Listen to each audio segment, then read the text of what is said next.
Right now on ICANN Media, I'd like to introduce you to Spencer Beach. And Spencer, you're one of the keynote speakers here at the Petroleum Safety Conference. Tell us a little bit about what you're bringing to the conference. Well, there's other people that have been injured here speaking about their stories, and there's a lot of professionals who are in safety who understand the policies and procedures and what they're trying to achieve. But my belief is if we don't have leaders or people that believe in safety, they'll never use those policies and procedures. So today I'm focusing on the behaviors, and I'm creating leaders is the way I do it. And then from there, the systems they have in place at work will be utilized, and those tools then become valuable. Now, people know your story or find out about your story here. Perhaps you can tell us a little bit about what happened to you.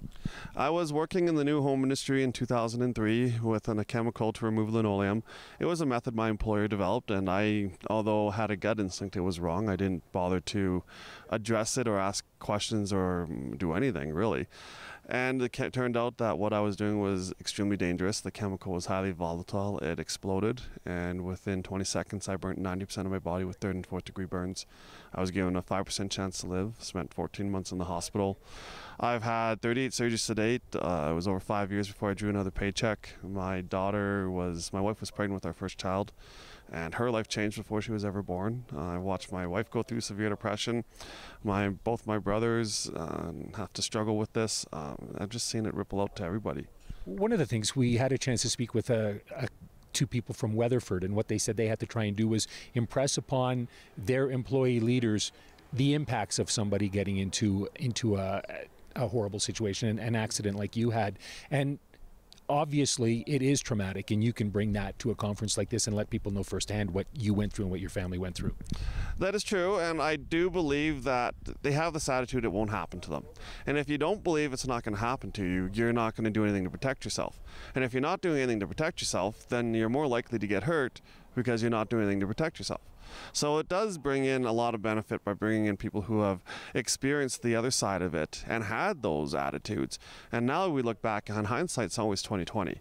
You look back and how easy it would have been to prevent the explosion, and I still would have got my job done. You know, that's the thing about safety is there's nothing in this world I have been able to find where you put safety into it and it will stop you from doing what it is you're doing.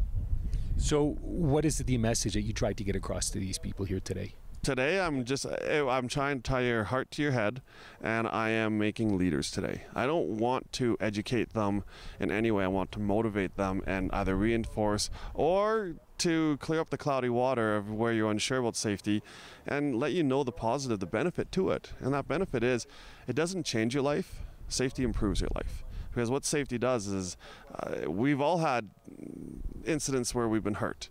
Safety takes those incidents away. And then it lets you, not only you don't get hurt, but what happens is you get to pick yourself up and you get to go ride a bike again or drive a car again or go fishing again or go back to work or do whatever it is you were doing when something happened. But because you protect yourself, the degree of the harm is so minimized, you get to do it again. Do you think part of the problem is that people who are on the front lines working in dangerous situations like yourself do find it difficult to tell their supervisors or higher ups that this could present a problem? That is part of the problem, that they do have a hard time being able to speak to their authority figures. But that's becoming less and less, and more companies that believe have that strong safety culture, it's not an issue. And I find when people do take that first step to bring it up, they find the response is completely opposite of what they were expecting, and then it makes it easier and easier to keep approaching it. The one thing I do notice that is difficult is for 4,000 years, or roughly, we did nothing towards safety. And now in the last 40 years we have brought in legislation and we have addressed it in the most dangerous fields. We still haven't looked at new home industry or hospitality industry for safety. There's still industries out there where we haven't enforced it because of resources of OH&S. But what has happened in 40 short years, we have made tremendous gains. And I can't wait to see where the next 40 years go, because every day creates a new leader. And those leaders are the ones that change the system and improve the way we do things. Spencer, thank you so much for your time. Thank you. We've been chatting with Spencer Beach here on ICANN Media.